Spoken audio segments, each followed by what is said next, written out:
Oli kollegi Rahvan politiikan ministerin kollegi, minä siinä olin. Ja toinen, minä tyynnin kirjaisen meidän ensimmäisillä herroilla, hudilaisilla ja puheenjohtajalla meidän parlamentan Vladimir Semyonovalla. Se kirjainen on Rahvan politiikku Karelis ja kirjoitin vikerran, mitä on meille. Me karjalaiset, niin kuin Karjalan tasavallassa, joka kohtas olemme jälkimmäiset. Se olemme tässä ministerstvassa jälkimmäisessä, se olemme elajassa jälkimmäisessä, opastunut asioissa, kulttuurassa jälkimmäisessä. Ja sen tähden minä sanon oikein, ympäri meitä ollaan vallastajat, vastustajat, ei se on enkä olla pahempi pahoin Karjalan tasavalta Venäjän federaatiossa. Tämä vuosi on karjalan kielen vuosi.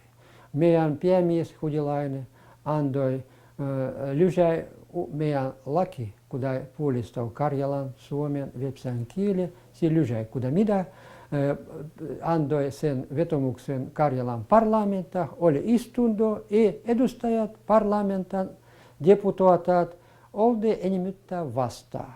Se on ylen paha. Se on huikea kaikille, ei vain meille karjalaisille, kaikille eläjille, minä. Minä katson, rupein katsomaan, mitä he vastaan oltiin.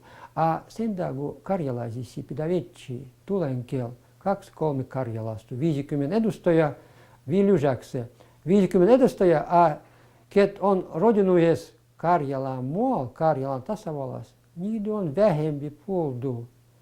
Kai ollaan kaikessa muodoissa toisissa, sen takia ollaan vastaan. Meillä on 3 Karjalan piiriä. Anuksen piiri, Präjän piiri, Kalevalan piiri. Ja laikainen on ylen paha. Siinä enemmän eletään karjalaiset. Siinä valdu, tasavallan valdu.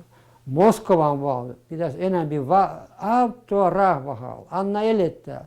Ruodu ei ole. Kuinka elää rahvahalla?